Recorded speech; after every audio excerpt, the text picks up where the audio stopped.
Naghahanap ka ba ng smartphone at nahihirapan ka mamili? Gusto mo trusted brand, mabilis ang internet, mataas ang RAM at internal memory. Gusto mo yung maganda ang camera, maganda din pang vlog kasi plano mo maging vlogger o maging content creator.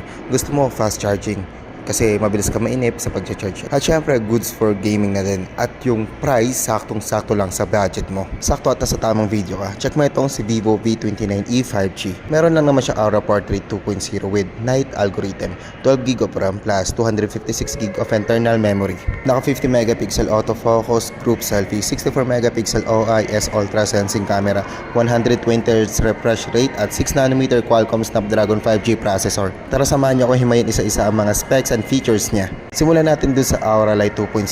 Halip na normal na flash ang ginamit ni Vivo, ang ginamit ni Vivo V29e 5G ay Aura Light. Para kasi siyang ring light or studio ring light.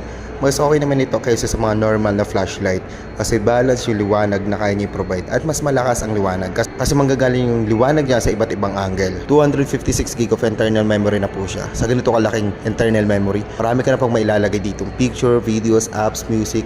Bagay na bagay ito, lalo na kung vlogger ka. Kasi kapag vlogger ka, magbi-video ka dito, video doon, kung saan-saan, video.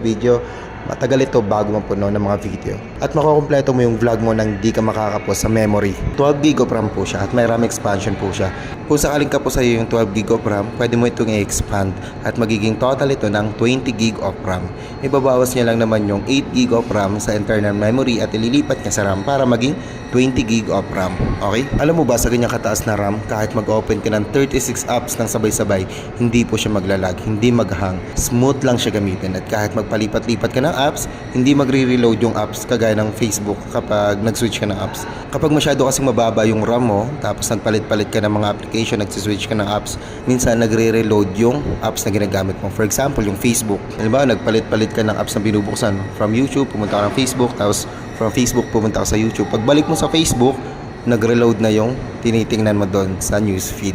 Pero dito kay Vivo V29e 5G, kahit maiwanan mo yung apps, pagbalik mo, hindi siya magre-reload. Kung ano yung naiwanan mo, ganun mo pa rin siya mababalikan. Hindi po siya magre-reload, okay? Usually kasi kapag mababa ang RAM, sa mga mababang RAM na phone, nagre-reload talaga siya. Kapag nag-switch ka ng mga apps, okay? Pag nagpalit-palit ka ng mga apps, nagre-reload yung newsfeed. For example, yan, sa Facebook or any social media apps, okay? Usapang camera naman, sa front, 50 megapixel na po siya. Ang rear camera naman ay 64 megapixel. Alam naman siguro natin lahat na mas mataas ang MP, mas detailed yung picture na nakukuha niya.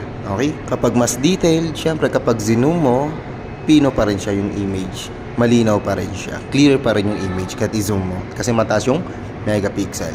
Dagdagan pa nito ng 92-degree field of view sa front camera. Para kapag nag-take kayo ng picture, mas marami kayong kakasya sa frame kapag nag-groupie kayo. Okay? At naka 2.0 aperture na po siya. Ibig sabihin, mas maraming liwanag ang pwedeng pumasok sa lens ng camera para kahit nasa low light environment ka or sa madilim na part kayo nagtitake ng picture, maliwanag pa din yung kaya niya makuha. Okay? Ganun kaganda yung camera niya. Clear pa din yung image na kaya niya makapture. At gumagamit din po siya ng face detection autofocus para sa mas mabilis na autofocus, malapit man o malayo yung subject na pinipicturan mo. Sa main camera nga pala niya, triple camera na po yan. 64 megapixel ang main camera plus 8 megapixel sa ultra wide at 2 megapixel sa depth. With OIS po yan sa main camera niya. Mas maganda kapag naka-OIS ang camera ng phone mo para kahit hindi ka na gumagamit ng stabilizer, stable pa din yung nare-record mong video.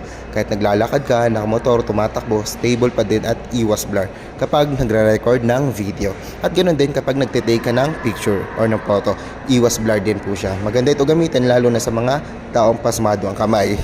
Para kahit maalog yung kamay mo habang nagtitake ng picture, hindi po siya blurred, okay? Hindi blurred yung image na nakaka-capture mo kasi naka-OIS po siya. At kung display naman ang pag-uusapan, syempre di ka pa din lugi dito dahil naka-AMOLED display na po yan. Kapag AMOLED, self-lighting pixel naman po yan, kaya matipid sa battery consumption at maganda ang color na kaya niya i-provide. Mas realistic po siya compare sa mga hindi naka-AMOLED. At naka 120Hz refresh rate na po siya. Maganda combination to, AMOLED display at 120Hz. Yung 120Hz, yan po yung animation sa screen. For example, kapag nag-scroll ka sa social media, hindi siya masakit sa mata at smooth lang yung animation. Ma-appreciate mo ito kapag nanonood ka ng mga movies or kapag naglalaro ka ng games. Mas mapapansin mo ito kapag kinumpara natin yung 120Hz versus sa 60Hz refresh rate. At kung gamer ka naman or performance ng phone ang hinahanap mo, panalo ka pa din dito dahil naka Qualcomm Snapdragon 695 na po siya. Kung gamer ka, kaya-kaya na ito i-run yung mga games, yung mga in-demand games kagaya ng PUBG, Call of Duty, Fortnite, Genshin Impact, Mobile Legends. At oo nga pala, singit ko lang, yung Genshin Impact, masyado mataas kasi yung graphics nun. Kaya recommended ko na babaan mo lang ang graphics. Kasi kapag tinasan mo ang graphics, malaki ang chance na uminit ang phone mo habang naglalaro ka ng Genshin Impact. Kung may smartphone kang gamit ngayon at overheating ang problema mo, recommended ko na gumamit ka ng cooling fan. Yung link ng cooling fan nandyan lang sa yellow basket. Pero syempre kung ML, PUBG, COD lang naman yung lalaroin mo, easy lang sa kanya yan. Yung games sa mga yan. Okay? Kayang-kaya ng Qualcomm Snapdragon yan. Okay? At syempre, para kompleto ang paglalaro mo, dapat magandang speaker ng smartphone mo. Syempre, certified by Hi-Res po yan. Kaya sure akong quality ang sound yan. Kapag games or panonood ng mga movies. Okay? Alam ko masyado na mahabang video ito, kaya yun na lang muna sa ngayon. Yung product link niya, dyan lang sa yellow basket. Baka gusto mong bumili. Sinamahan ko na din po yan ng case, soft case, shockproof case, tempered, may 3-in-1 at 2-in-1 po dyan. Yung soft case, clear case po yan. At may kasama ding lens protector. Yung case na may shockproof, sun case po yan. Kaya sure akong matibay po yan.